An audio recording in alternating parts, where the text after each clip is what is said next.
بسم الله والحمد لله والصلاة والسلام على رسول الله صلى الله عليه وعلى آله وصحبه ومن والاه. أما بعد،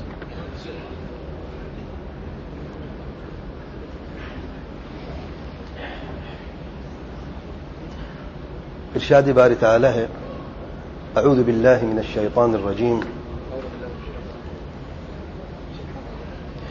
ليس على الضعفاء ولا على المرضى ولا على الذين لا يجدون ما ينفقون حرج إذا نصحوا لله ورسوله ما على المحسنين من سبيل والله غفور رحيم. اور صحیح مسلم میں نبی رحمت صلی اللہ علیہ وآلہ وسلم نے فرمایا: الدین النصیحہ الدین النصیحہ الدین النصیحہ. فقال الصحابة: لمن يا رسول الله؟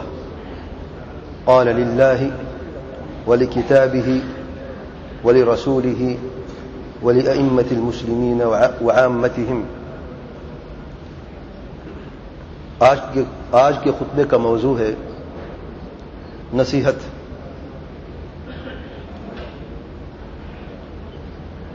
نصیحت کسے کہتے ہیں؟ اس لفظ کا کیا معنی ہے؟ نصیحت کسے کرنی چاہیے؟ کیسے کرنی چاہیے؟ نصیحت کے متعلق جو اہم احکام اور مسائل ہیں آج کے خطبے میں ان کے متعلق بات کرتے ہیں. نصیحت کا معنی جو ہے، اس لفظ کا معنی جو ہے، علماء فرماتے ہیں عربی زبان میں اس کے مختلف معنی ہیں. دو اہم معنی ہیں اس لفظ کے نصیحت. پہلا معنی ہے اخلاص. نصیحت کا مطلب ہے اخلاص. یہ کہا جاتا ہے عربی زبان میں نصح الشیء، اگر آپ کسی چیز کو پیور کرنا چاہتے ہیں، خالص کرنا چاہتے ہیں، تو آپ اس میں سے جو بھی اس چیز کا حصہ نہیں ہے آپ اس کو نکال دیتے ہیں. خالص دودھ وہ ہوتا ہے جس میں پانی شامل نہیں کیا جاتا، اور اگر پانی شامل کر دیا جائے تو اب وہ خالص نہ رہا. اور دوسرا مطلب ہے اس لفظ کا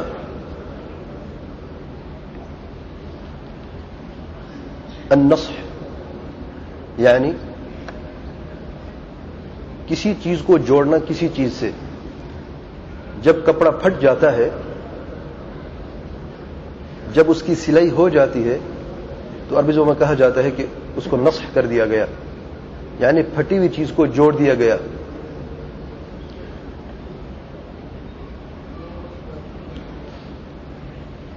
اور شریعت کے معنی میں یہ دونوں معانی موجود ہیں. اخلاص کا معنی سب سے پہلے ہے، کیونکہ جو نصیحت کرنے والا ہے وہ صرف اللہ تعالیٰ ہی کے لیے نصیحت کرے، اپنے لیے نہیں، یا اس شخص کے لیے نہیں جسے وہ نصیحت کر رہا ہے، خالصتاً اللہ تعالیٰ کی رضا کے لیے، یہ جانتے ہوئے کہ جو الفاظ اس کے منہ سے نکل رہے ہیں قیامت کے دن یا تو اس کے نام اعمال میں ہوں گے، اس کے ساتھ دائیں ہاتھ میں اسے نام عمل ملے گا، یا وہ یہ جان لے کہیں یہ الفاظ جو اس کے منہ سے نکل رہے ہیں وہ اس کے نام اعمال میں مصیبت تو نہیں بن جائیں گے جو اسے بائیں ہاتھ میں ملے گا. اور جب کسی شخص سے کوئی گناہ ہوتا ہے، نافرمانی ہوتی ہے، تو اس کی مثال ایسی ہے جیسے کہ اس نے دین میں کوئی زخم لگا دیا ہو. اب یہ زخم جو موجود ہیں مختلف نافرمانیوں کی وجہ سے، اس زخم کو درست کرنا، اس کمی کو پورا کرنا، اسے نصیحت کہا جاتا ہے. اگر کوئی شخص جھوٹ بولتا ہے یا سود کھاتا ہے، یہ اللہ تعالیٰ کی نافرمانیاں ہیں. آج جب اسے نصیحت کرتے ہو کہ اللہ تعالیٰ سے ڈرو، جھوٹ ایک ایسا گناہ ہے جس سے اللہ تعالیٰ نفرت کرتا ہے، جھوٹ سے بھی نفرت کرتا ہے اور جھوٹے شخص سے بھی اللہ تعالیٰ نفرت کرتا ہے. اور جھوٹ بولنے کی وجہ سے یہ بندہ اپنے رب سے دور ہو جاتا ہے. جب آپ اسے نصیحت کرتے ہیں اسے پتہ چلتا ہے کہ جھوٹ بولنے کی وجہ سے میں اپنے رب سے دور ہو رہا ہوں اور وہ توبہ کر لیتا ہے, تو آپ نے اس کے اس عیب کو ختم کر دیا اور اس کے اس زخم کو دور کر دیا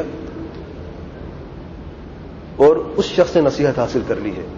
تو نصیحت سے دین مکمل ہوتا ہے.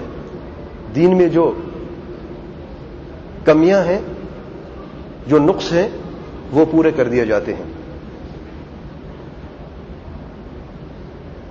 اس حدیث مبارکہ میں نبی کریم صلی اللہ علیہ وسلم نے فرمایا 3 مرتبہ دین نصیحت کا ہی نام ہے. دین نصیحت کا ہی نام ہے اور دین نصیحت کا ہی نام ہے. یعنی سارے کا سارا دین جو ہے وہ نصیحت ہی ہے.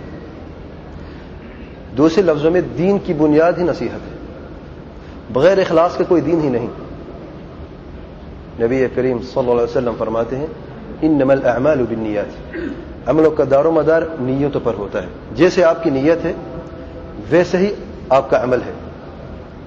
اگر آپ کا یہ عمل, اگر آپ نے یہ جو نماز پڑھی ہے ابھی, وہ صرف اللہ تعالیٰ کی رضا کے لیے پڑھی ہے, یہ سمجھتے ہو کہ یہ فرض ہے اور میں نے اپنے رب کا فرض ادا کیا, تو آپ کی نماز اللہ تعالیٰ کے یہاں قابل قبول ہے. لیکن اگر اس لیے پڑھی ہے کہ کسی کو دکھانے کے لیے لوگ یہ کہیں کہ میں نمازی ہوں, تب آپ کی کوئی نماز نہیں, کیونکہ اخلاص ہی نہیں. تو دین کی اصل بنیاد, دین کا کوئی حصہ لے لیں آپ, دین کی اصل بنیاد ہے اخلاص. بغیر اخلاص کے دین ہی نہیں. اور جب دین ہی بنیاد ہے, اللہ تعالی انسان کو پیدا ہی اپنی عبادت کے لیے کیا ہے,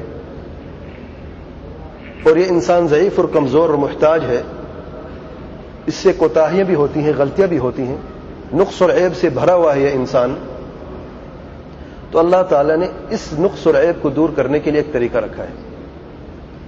اور نبی کریم صلی اللہ علیہ وسلم نے وہ طریقہ ہمیں بیان بھی کیا ہے اور عملاً ہمیں کر کے بھی دکھایا ہے. وہ طریقہ ہے نصیحت کا. کہ اگر آپ کا مسلمان بھائی کسی عیب میں مبتلا ہے, کسی نافرمانی میں مبتلا ہے, تو اس کو دھتکارنا نہیں ہے, اس کے عیب کو زیادہ مشہور نہیں کرنا, بلکہ اس کے عیب کو چھپانے کا ایک راستہ یہ ہے کہ اسے اکیلے میں الگ سے جا کے نصیحت کرنی چاہیے. اور نصیحت ایک تحفے کی طرح ہے میرے بھائیوں. آپ اگر کسی مسلمان بھائی کو تحفہ دیتے ہیں تو تحفے کی قیمت اس تحفے کی پرائز پہ نہیں ہوتی, اس کے اوپر لکھی ہوتی ہے جو ہم چھپا دیتے ہیں. حقیقتاً دیکھا جائے تحفے کی قیمت وہ نہیں ہے. تحفے کی قیمت دینے والے کا اخلاص اور اس کی محبت اور اس کا دینے کا طریقہ ہے, وہ کس طریقے سے یہ تحفہ پیش کرتا ہے. اگر کوئی شخص مہنگے سے مہنگا تحفہ لے کے آئے اور آپ کو دیتے ہوئے 2-4 گالیاں سنا دے, یا اپنی شکل بگاڑ کے آپ کو یہ بہترین اور یہ مہنگا تحفہ دے دے, تو آپ یہ تحفہ قبول نہیں کریں گے. اگر اس کی عزت رکھتے ہوئے تحفہ لے بھی لیں گے آپ, لیکن آپ کو وہ وقت کبھی نہیں بھولے گا کہ اس شخص نے تحفہ کیسے دیا تھا مجھے, اور آپ کوشش کریں گے کہ ایسے شخص کے ساتھ تعلق رکھنا نہیں چاہیے. نصیحت میرے بھائی ایسا ہی تحفہ ہے. اگر آپ نے نصیحت دینی ہے تو سب سے پہلے آپ یہ جاننے کا آپ نے کیسے پیش کرنا ہے یہ تحفہ اپنے مسلمان بھائی کے لیے. اور اس تحفے کی قیمت اس لیے زیادہ مہنگی ہے, اس لیے زیادہ بڑھی ہوئی ہے کہ آپ یہ اللہ تعالیٰ کی طرف سے دے رہے ہیں, کیونکہ اللہ تعالیٰ ہی کا حکم ہے کہ اپنے بھائی کو نصیحت کرنی ہے. جب کوئی تحفہ آپ اللہ تعالیٰ کی طرف سے دیتے ہیں تو پھر اس کی قیمت اور بڑھ جاتی ہے, اور اس کا دینے کا طریقہ بھی بہترین سے بہترین ہونا چاہیے. تو نبی رحمت صلی اللہ علیہ وسلم فرماتے ہیں الدین النصیحہ 3 مرتبہ. صحابہ کرام نے عرض کی اللہ تعالیٰ کے پیارے پیغمبر صلی اللہ علیہ وسلم کس کے لیے؟ نبی کریم صلی اللہ علیہ وسلم فرماتے ہیں للہ, سب سے پہلے نصیحت اللہ تعالیٰ کے لیے. اور اللہ تعالیٰ کی نصیحت کا مقصد یہ ہے کہ اللہ تعالیٰ کے دین کی طرف لوگوں کو بلاؤ. اللہ تعالیٰ کے نازل کردہ دین اس طریقے سے پیش کرو لوگوں کے سامنے کہ لوگ اسے قبول کرنے میں تھوڑی دیر کے لیے بھی دور نہ ہوں. اور دین کی بنیاد ہے توحید میرے بھائیوں. تو اللہ تعالیٰ کے لیے نصیحت یعنی اللہ تعالیٰ کی توحید کا علم حاصل کرنا، پھر اس پر عمل کرنا، پھر اس کی طرف دعوت دینا اور اس پر صبر کرنا. جیسے کہ سورۃ العصر اللہ تعالیٰ نے فرمایا ہے والعصر ان الانسان لفی خسر الا الذین آمنوا وعملوا الصالحات وتواصوا بالحق وتواصوا بالصبر. ہر انسان خسارے میں ہے. اللہ تعالیٰ نے زمانے کی قسم کھانے کے بعد یہ فرمایا کہ ہر انسان خسارے میں سوائے ان لوگوں کے جن کے اندر یہ 4 صفات موجود ہیں. ایمان کی بنیاد ہے توحید، بغیر توحید کے ایمان ہی نہیں. اور توحید کا مطلب ہے کہ اللہ تعالیٰ کو ایک جاننا ہر اس چیز میں جو اللہ تعالیٰ کا حق ہے اور اللہ تعالیٰ کے لیے خاص ہے. اللہ تعالیٰ کے حقوق 3 ہیں. حق الربوبیہ کہ اللہ تعالیٰ کے سوا کوئی بھی خالق مالک تدبیر کرنے والا مشکل کشا حاجت روا نہیں ہے. دوسرا حق الالوہیہ عبادت کا حق کہ جتنی بھی عبادات ہیں ساری کے سارے صرف اور صرف اللہ تعالیٰ کے لیے صرف کر دینا، اسے کہتے ہیں توحید العبادت. نماز روزہ حج زکوٰۃ عبادات ہیں صرف اللہ تعالیٰ ہی کے لیے ہم ادا کرتے ہیں. اسی طریقے سے دعا ہے، پکار ہے، نذر و نیاز ہے، قربانی ہے، یہ بھی عبادات ہیں. ان کا حق بھی صرف اور صرف اللہ تعالیٰ کے لیے ہے. اور تیسرا حق اسماء و صفات کا کہ اللہ تعالیٰ کے بہترین نام ہیں اور صفات الکمال ہیں جو ہمیں قرآن مجید سے ملے ہیں، صحیح حدیث میں موجود ہیں، نبی کریم صلی اللہ علیہ وسلم نے بیان کیے ہیں. ان اسماء و صفات پر ہمارا ایمان ہے کما یلیق بجلالہ سبحانہ و تعالی. اور اس کے ساتھ ساتھ لوگوں کو اللہ تعالیٰ کے دین پہنچاتے ہوئے، دین کی دعوت دیتے ہوئے، امر بالمعروف والنہی عن المنکر کرتے ہوئے یہ اچھی طرح یاد رکھنا ہے کہ ان دونوں میں فرق نہیں ہے. معروف کسے کہتے ہیں؟ وہ چیز جن پر لوگوں کا تعارف ہو جائے کہ یہ اچھی ہے. عام لوگوں میں، عقل والوں کے بیچ میں لوگ اس چیز کا اقرار کریں کہ یہ عمل جو یہ معروف ہے، یہ اچھا ہے. اور سب سے اچھا عمل جو ہے وہ ہے توحید. توحید سے پہلے کوئی چیز نہیں. اور نہی عن المنکر، منکر اس چیز کو کہتے ہیں جس کا لوگ انکار کرے دیکھتے ہوئے یا سنتے ہوئے. اور سب سے بڑا منکر ہے شرک. تو دعوت اور تبلیغ کرتے ہوئے جب اللہ تعالیٰ ہی کے لیے آپ نصیحت کرتے ہیں اس کا مطلب یہ ہے کہ ان دونوں میں فرق نہیں ہونا چاہیے. بعض لوگ لوگوں کو اچھائی کی طرف تو بلاتے ہیں لیکن برائی سے نہیں روکتے.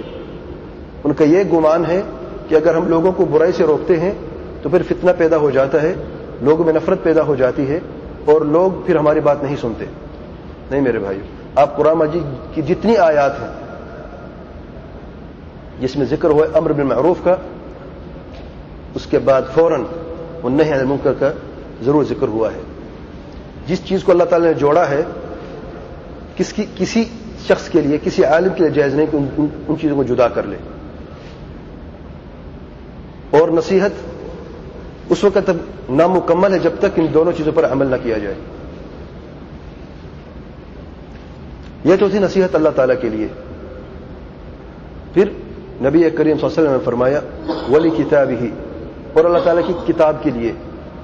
اللہ تعالیٰ کی کتاب ہے قرآن کریم، اللہ تعالیٰ کے کلام ہے. ہم اللہ تعالیٰ کے کلام کی نصیحت کیسے کریں؟ نمبر 1، قرآن مجید کو پڑھنے سے، تدبر کرنے سے، حفظ کرنے سے، اس کی تعلیم حاصل کرنے سے، اس پر عمل کرنے سے، اپنی زندگی کے روزمرہ کے اعمال جو ہیں وہ قرآن مجید کے دیے ہوئے طریقے سے ہونے چاہیے. ہمارے اخلاق وہ ہونے چاہیے جن کا ذکر قرآن مجید میں ہوا ہے. یا ایھا الذین آمنوا، جب ہم سنیں اپنے کانوں سے تو ہمیں پتہ چلے کہ اللہ تعالیٰ مجھے پکار رہا ہے، اللہ تعالیٰ مجھ سے کچھ بات کرنا چاہتا ہے. یہ نہ سمجھے کہ کوئی اور بھی مسلمان موجود ہیں. نہیں، مومن وہ ہے جو اچھی طرح سمجھتا ہے کہ اب مجھے اللہ تعالیٰ کچھ کہنے والا ہے، مجھے کیا کرنا چاہیے. اسی سے عبداللہ بن مسعود رضی اللہ عنہ فرماتے ہیں جب تم قرآن مجید میں یا ایھا الذین آمنوا سنو تو اپنے کان کھول لے اور اپنے دل کو بھی قریب کر لو اور اچھی طرح سمجھو، یا تو خیر ہے جس کے اللہ تعالیٰ آپ کو خبر دینا چاہتا ہے، یا شر ہے جس سے اللہ تعالیٰ آپ کو آگاہ کرنا چاہتا ہے۔ تو اگر خیر ہے تو اس پہ عمل کرنا ہے، اگر شر ہے تو اسے دور ہو جانا ہے، رک جانا ہے۔ تو قرآن مجید یاد رکھیں، قرآن مجید کی نصیحت یہ ہے کہ آپ قرآن مجید کو سمجھیں۔ قرآن مجید کی تلاوت میں بھی بہت عظیم اجر و ثواب ہے۔ ایک حرف پڑھتے اللہ تعالیٰ ایک کے بدلے میں 10 نیکیاں عطا فرماتا ہے۔ الف لام میم ایک حرف نہیں ہے، الف ایک حرف ہے، لام دوسرا ہے اور میم تیسرا ہے، لیکن صرف تلاوت کرنے سے بغیر تدبر کے قرآن کی برکت نہیں ہے۔ اللہ تعالیٰ فرماتے ہیں کتاب انزلناہ الیک مبارک لیدبروا آیاتہ، ہم نے ایسی کتاب نازل فرمائی ہے آپ صلی اللہ علیہ وسلم پر جس کی برکت اس کے تدبر میں ہے۔ تدبر کا کیا مطلب ہے؟ آپ قرآن مجید کو پڑھیں اور سمجھنے کی کوشش کریں کہ اس کا مطلب کیا ہے۔ الحمدللہ رب العالمین ہم پڑھتے ہیں، اس کا مطلب کیا ہے؟ صرف آیت ہے، سورہ فاتحہ کی ایک آیت ہم نے پڑھ لی ہے جس کے بغیر نماز نہیں ہوتی۔ یہ ہم نے کبھی سوچا بھی ہے الحمد کا مطلب کیا ہے، للہ کا مطلب کیا ہے، رب کا مطلب کیا ہے اور عالمین کا کیا مطلب ہے؟ 4 الفاظ ہیں۔ اگر میں ان کی شرح شروع کر دوں تو 1 گھنٹہ کم سے کم لگ جائے گا۔ ہم نے کبھی سوچا اس کا مطلب کیا ہے؟ الحمد کسے کہتے ہیں؟ اچھا شکر کا لفظ کیوں نہیں ہے؟ الشکر للہ کیوں نہیں ہے؟ حمد اور شکر میں کیا فرق ہے؟ مدح کیا ہوتی ہے؟ حمد ہے تعریف۔ میں آپ کو ایک مثال دیتا ہوں تاکہ آپ لوگ سوچیں تدبر کرنے کے لیے۔ حمد کا مطلب ہے ہم کہتے ہیں سب تعریفیں اللہ تعالیٰ کے لیے جو سب جہانوں کا مالک ہے، یہ ترجمہ ہے۔ اب اگر دیکھیں الحمد میں سب کا لفظ ہے ہی نہیں، تعریفیں الحمد ہے جمع نہیں ہے، تعریفیں کہاں سے آ گئی؟ تو یہ دیکھا کہ عربی زبان میں اچھا حمد سے شروع کیا، شکر سے شروع کیوں نہیں کیا؟ یا المدح للہ کیوں نہیں ہے، الشکر للہ کیوں نہیں ہے؟ عربی زبان میں الحمد والمدح والشکر میں فرق ہے۔ الحمد کا مطلب ہے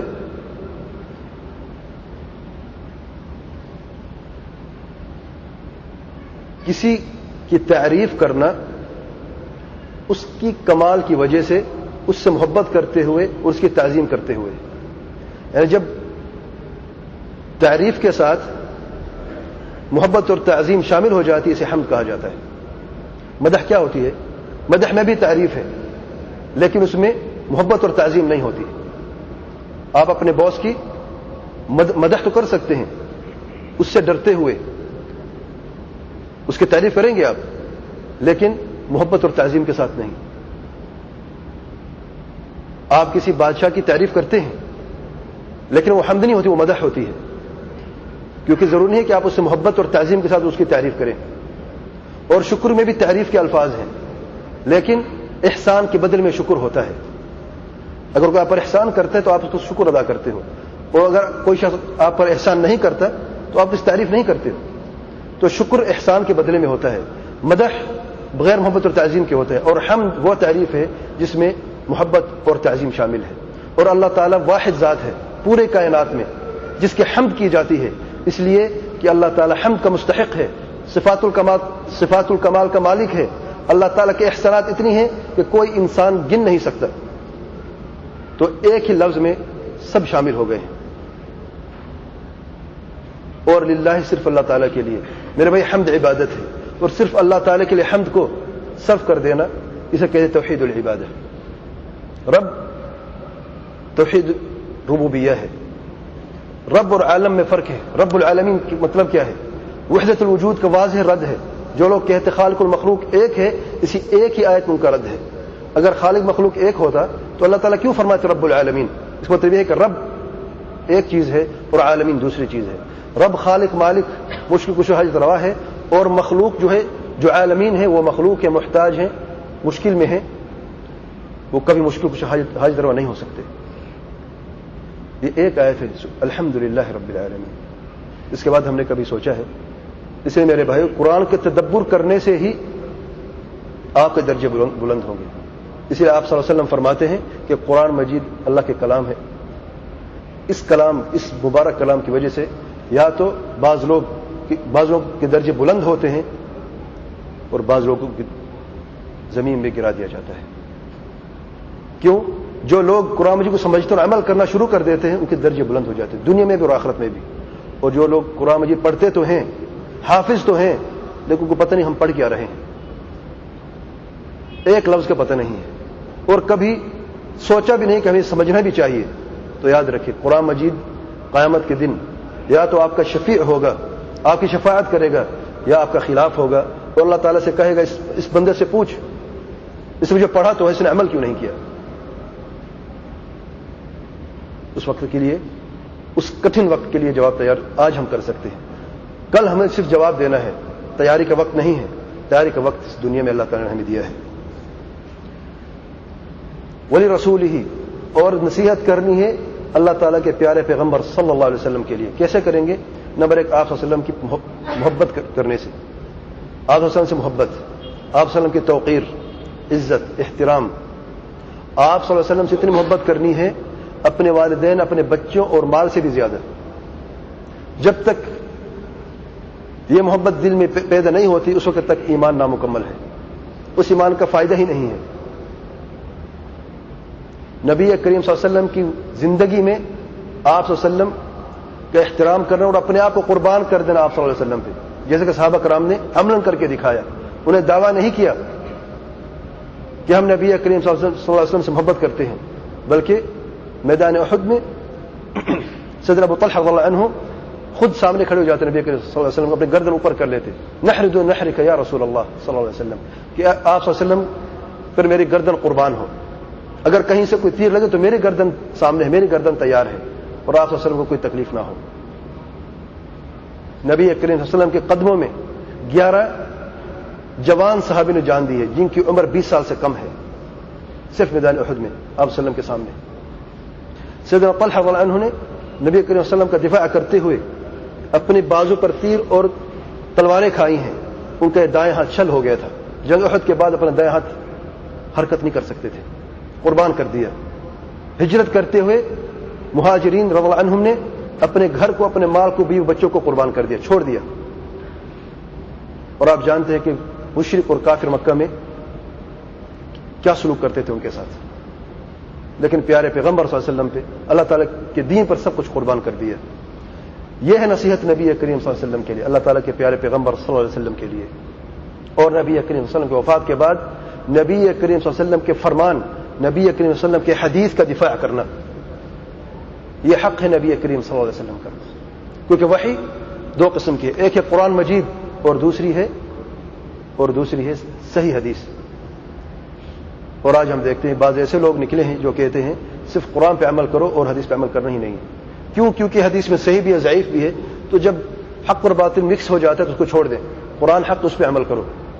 ہماری گزارش یہ ہے، جب ہم جانتے ہیں قرآن مجید حق ہے، لیکن قرآن مجید پہ آپ عمل کیسے کریں گے جب تک کہ پیارے پیغمبر صلی اللہ علیہ وسلم ہمیں عمل کر کے نہ دکھائے. وَأَقِيمُوا الصَّلَاةَ، اللہ تعالیٰ نے فرمایا، اور نماز قائم کرو.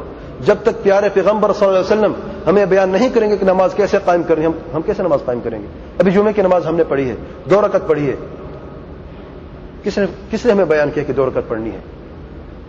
قرآن مجید میں لکھا ہے؟ کہاں پہ لکھا قرآن مجید میں؟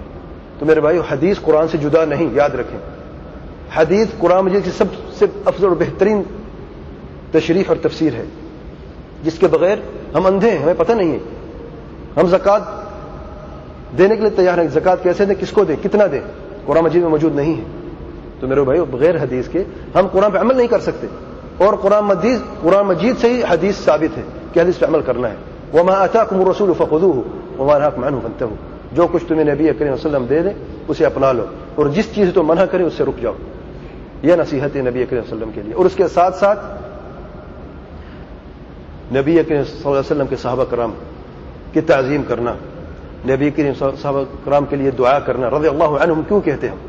جب ان کا ذکر آتا ہے کیوں کہتے رضی اللہ عنہم؟ ان کے لیے دعا کرتے ہیں کہ اللہ تعالیٰ جیسے تو نے وعدہ کیا ہے کہ تو ان پر راضی ہے، اللہ تعالیٰ ہمارے دعا قبول کرے اور ان پر راضی ہو جائے. رضی اللہ عنہ ورضوا عنہ، اللہ تعالیٰ نے فرمایا قرآن مجید میں. اور اس کے ساتھ ساتھ آل بیت رسول صلی اللہ علیہ وسلم، نبی کریم صلی اللہ علیہ وسلم کے رشتہ دار جو مومن ہیں ان کا بھی حق ہے ان سے محبت کرنا. ان کی تعظیم کرنا. اور صحابہ کرام اور آل بیت صحابہ کرام سے جدا نہیں میرے بھائی، یاد رکھیں. بعض لوگ الگ الگ کر دیتے ہیں. صحابہ کرام اور آل بیت میں صرف ایک ہی فرق ہے کہ آل بیت جو ہیں ایمان بھی لے کے ہیں نبی کریم صلی اللہ علیہ وسلم پہ، اور نسب میں بھی نبی کریم صلی اللہ علیہ وسلم کی طرف ان کا نسب ہے. صحابہ کرام جو ہے وہ ایمان لے کے آئے نبی کریم صلی اللہ علیہ وسلم پہ، اور ان کی وفات بھی اسی ایمان پہ ہوئی. اس کا مطلب یہ ہے کہ جو آل بیت ہیں ان کے دو حق ہیں، ایک محبت اور تعظیم کا حق کیونکہ وہ صحابی ہیں، اور دوسرا کیونکہ وہ نبی کریم صلی اللہ علیہ وسلم کے رشتہ دار ہیں. لیکن فضیلت جو ہے وہ سب کی برابر ہے، بلکہ سب سے بلند درجہ رکھتے ہیں پورے صحابہ میں سیدنا ابوبکر صدیق رضی اللہ عنہ، پھر سیدنا عمر بن الخطاب، پھر سیدنا عثمان رضی اللہ عنہ، پھر سیدنا علی رضی اللہ عنہ، پھر دیگر صحابہ. یہ ترتیب رسول جماعت کا عقیدہ ہے کہ اس ترتیب سے صحابہ کرام کی فضیلت ہے. اور نبی کریم صلی اللہ علیہ وسلم نے فرمایا جس کا عمل اسے پیچھے کر دے اس کا نسب اسے آگے نہیں کر سکتا. اللہ تعالیٰ فرمائے تبت یدا ابی لہب وتب. ابو لہب کون ہے؟ نبی کریم صلی اللہ علیہ وسلم کا سگا چاچا ہے. زبان سے اور اپنے دل سے لا الہ الا اللہ نہیں پڑھا اور سمجھنے کی کوشش بھی نہیں کی. تبت یدا ابی لہب وتب، تا قیامت ہمیں سورت پڑھتے رہیں گے کیونکہ رشتہ داری تھی. کوئی کام نہیں ہے، کوئی کام نہیں آئے گی. نسب کبھی کسی کو کام نہیں دیتا اگر اس کا عمل اسے پیچھے کر دے، اگر اس کا ایمان کرور اس کے دل میں نہ جاگ جائے. ولأئمة المسلمین وعامتهم، دو چیزیں رہ گئی ہیں نصیحت میں. ائمۃ المسلمین، مسلمانوں کے امام. اور مسلمانوں کے امام دو قسم کے ہیں، ایک ہے علماء، دوسرے حکمران. علماء اور حکمران کی نصیحت کا مطلب یہ ہے کہ آپ علماء کی قدر کریں، حکمرانوں کی قدر کریں. علماء کی قدر کرنے کا، احترام کرنے کا یہ مطلب نہیں کہ زبان سے کہنا ہے صرف، بلکہ ان کے فتاوی جو ہیں ان پہ عمل بھی کرنا ہے. وہ فتاوی جو قرآن اور سنت کے مطابق ہیں، وہ نہیں جو مخالف ہیں، کیونکہ عالم معصوم نہیں ہے، عالم سے غلطی ہو جاتی ہے. اگر فتوے میں کوئی غلطی ہو گئی ہے تو ہمارے لیے عالم کا قول حجت نہیں ہے، بلکہ عالم کا وہ قول حجت ہے جو قرآن اور سنت کے مطابق کے مخالف نہیں ہے. کیا عالم بھی مخالفت کر سکتا ہے؟ جی عالم مخالفت کر سکتا ہے کیونکہ وہ معصوم نہیں ہے. بعض اوقات وہ فتوی دینا چاہتا ہے، اس کے پاس جو علم موجود ہے اس کے مطابق اس نے دیکھا ہے، اسے قرآن کی آیت نہیں ملی اور نہ کوئی حدیث ملی ہے اس معاملے کے مطابق، اس مسئلے کے تعلق سے وہ اپنا فتویٰ دے دیتا ہے اجتہاد کرتے ہوئے، کیونکہ وہ اہل اجتہاد ہے، وہ عالم ہے. اگر اس کا اجتہاد صحیح ٹھہرا تو دگنا اجر ہے، اگر اجتہاد غلط ثابت ہوا تو ایک اجر ضرور ملا اسے، اس کو تو اجر مل گیا. لیکن جو لوگ اس فتوے کو دیکھتے ہیں اور یہ جان لیتے ہیں کہ اس میں غلطی ہے، اس پہ عمل کرتے ہیں تو ان کو سخت گناہ ہے، کیونکہ وہ جان چکے ہیں کہ یہ غلط ہے. اس لیے دیکھیں امام ابو حنیفہ رحمۃ اللہ علیہ امام ہے، عالم ہے، فقیہ ہیں، امت کے بڑے اماموں میں ان کا شمار ہوتا ہے. کیا فرما کے گئے ہیں؟ فرماتے ہیں اذا صح الحدیث فهو مذهبی، اگر حدیث صحیح ثابت ہو جائے میرا مذہب وہی ہے، حدیث کو اپنا لینا اور میرے قول کو چھوڑ دینا. امام صاحب نے کیوں فرمایا؟ کیونکہ امام صاحب جانتے ہیں کہ فتوے میں ان سے غلطی ہو سکتی ہے، وہ معصوم نہیں ہے.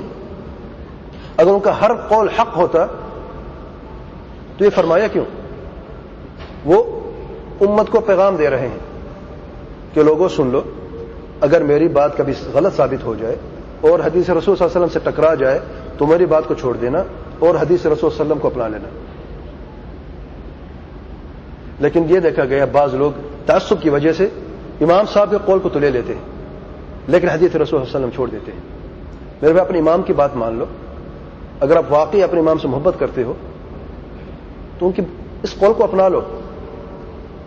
جو حدیث ثابت ہو گئی، حدیث آپ صلی اللہ علیہ وسلم کا فرمان وحی اللہ تعالیٰ کی طرف سے، وہ ہم کیسے چھوڑ سکتے ہیں؟ تو حدیث کو کبھی ہم چھوڑ نہیں سکتے کیونکہ اللہ تعالیٰ کی طرف سے پیغام اور وحی ہے، دین ہے. اور عالم کا قول جو ہے اس میں کبھی غلطی ہو سکتی ہے. نبی کریم صلی اللہ علیہ وسلم فرماتے ہیں اذا حکم الحاکم فاجتہد فاصاب فلہ اجران واذا حکم فاخطأ فلہ اجر. اگر حاکم مجتہد عالم کا اجتہاد کرے اور اس کا اجتہاد درست ثابت ہو جائے تو اس کو دگنا اجر ہے، اگر اس کا اجتہاد غلط ثابت ہو جائے تو اس کو ایک اجر ضرور ملے گا.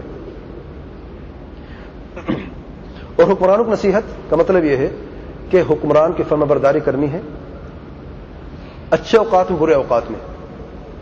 اچھا حکمران ہو یا برا حکمران ہو، جب اللہ تعالیٰ آپ کے اوپر اسے مسلط کر دیا، اب آپ پر فرض ہے کہ آپ اس کی فرمانبرداری کرو. اور فرمانبرداری کی ایک شرط ہے، اللہ تعالیٰ کی معصیت کے علاوہ جب وہ نافرمانی کا حکم دے تب اس کی بات نہیں مانیں گے. اس کے علاوہ دنیاوی معاملات میں اس کی فرمانبرداری ہمارے اوپر واجب ہے. برا ہے، جی ہاں برا بھی اگر ہے. نبی کریم صلی اللہ علیہ وسلم فرماتے ہیں، صحیح حذیفہ کی معروف حدیث ہے صحیح مسلم میں، کہ لوگ خیر و شر کے متعلق لوگ خیر کے متعلق سوال کرتے تھے اور میں شر کے متعلق سوال کرتا تھا، یہ ڈرتے ہوئے کہ میں شر میں گر نہ پڑوں. اور حدیث کے آخر میں فرماتے ہیں نبی کریم صلی اللہ علیہ وسلم نے فرمایا کہ تم حکمرانوں کی فرمانبرداری کرو، اگر ایسے حکمران بھی تم پر مسلط کر دیے جائیں جو ہوں تو شکل میں انسان لیکن ان کے دل شیطانوں کے ہوں. تو صحابہ رسول صلی اللہ علیہ وسلم نے پریشان ہو کر عرض کی، اللہ تعالیٰ پیغمبر صلی اللہ علیہ وسلم اگر ہم ایسے قرآن اپنی زندگی میں پائے تو ہم کیا کریں؟ نبی کریم صلی اللہ علیہ وسلم نے فرمایا اسمع و اطیع، فرمان برداری کرو اگرچہ تمہیں کوڑے مارے جائیں اور تمہارا حق چھین لیں. میرے بھائی یہ دین ہے، اور جو حکم نبی کریم صلی اللہ علیہ وسلم سے ملا ہے وہ ہمارے سر آنکھوں پہ ہے. یہ ائمۃ المسلمین کے لیے نصیحت ہے، اور عامت المسلمین کے لیے حدیث کے آخری الفاظ آپ کے مسلمان بھائی پر آپ کے حقوق ہیں. ان میں سے ایک حق یہ ہے کہ جب وہ تم سے نصیحت مانگے اسے نصیحت کرو. نبی کریم صلی اللہ علیہ وسلم فرماتے ہیں المستشار مؤتمن، جو تم سے مشورہ لیتا ہے اب اس نے تمہیں امانت کے کٹہرے میں کھڑا کر دیا ہے. اب تم نے جو نصیحت کرنی ہے، جو مشورہ دینا ہے، یہ جانتے ہوئے مشورہ دو کہ تم اللہ تعالیٰ کے ہاں قیامت کے دن جواب دے ہو. اگر غلط مشورہ دیتے ہو تو تم نے امانت میں خیانت کی ہے. بعض لوگ سمجھتے ہیں امانت مطلب ہے پیسے یا مال کو کسی کے پاس رکھے اس میں خیانت نہیں کرنی چاہیے. نہیں میرے یہ ایک حصہ ہے امانت کا. المستشار مؤتمن، امانت اس معنی سے کہیں وسیع معنی رکھتی ہے.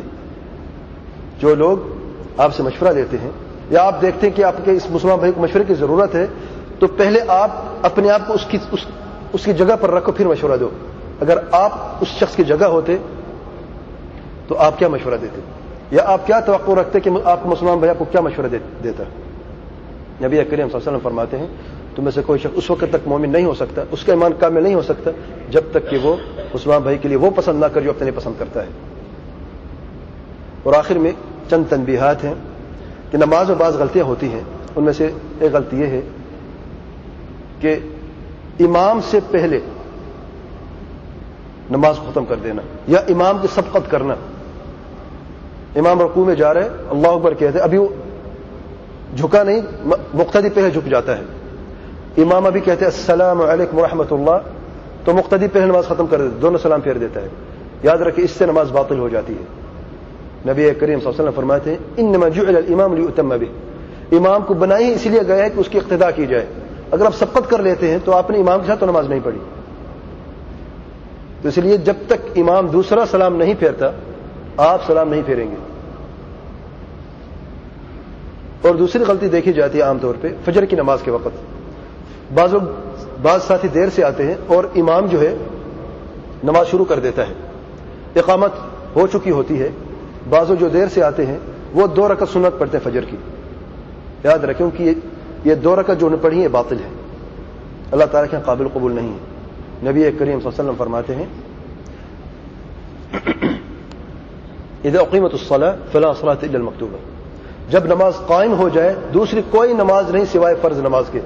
میرے بھائی واضح الفاظ ہیں، لیکن مشکل یہ بعض اوقات ہم جب نصیحت کرتے ہیں بعض بھائیوں کو کہتے ہیں کہ یہ غلط ہے تو وہ ناراض ہو جاتے ہیں. کہتے ہیں بھائی ہماری فقہ ہمیں یہ کہتی ہے. بھائی ہماری فقہ کیا ہے؟ وہ کون سی فقہ ہے جو پیارے پیغمبر صلی اللہ علیہ وسلم کے فرمان سے ٹکراتی ہے؟ آپ صلی اللہ علیہ وسلم کا فرمان واضح ہے. ایک مرتبہ نبی کریم صلی اللہ علیہ وسلم نے ایک شخص کو دیکھا، نماز پڑھ لی تو ایک صحابی نے فرمایا کہ یہ شخص جو ہے جب آپ نماز شروع کر چکے تھے تو انہوں نے نماز پڑھی ہے. تو اسے بلایا اور کہا کہ تمہاری فرض نماز کون سی ہے، پہلی والی یا بعد والی، جو ہمارے ساتھ پڑھی ہے یا تم نے خود پڑھی ہے؟ 2 نمازیں ایک وقت میں کیسے ہو سکتی ہیں؟ اگر آپ نے سنتیں پڑھنی ہے، آپ کو دیر ہو گئی ہے تو فرضوں کے بعد پڑھنا. میرے بھائی سورج طلوع ہونے کے بعد پڑھنا زیادہ بہتر ہے، یا اس سے پہلے بھی آپ پڑھ سکتے ہیں، کوئی حرج نہیں. دونوں طریقے نبی کریم صلی اللہ علیہ وسلم سے ثابت ہیں. سبحان ربک رب العزة عما یصفون وسلام على المرسلين الحمد لله رب العالمين وصلى الله وسلم وبارك على نبينا محمد وعلى آله وصحبه أجمعين.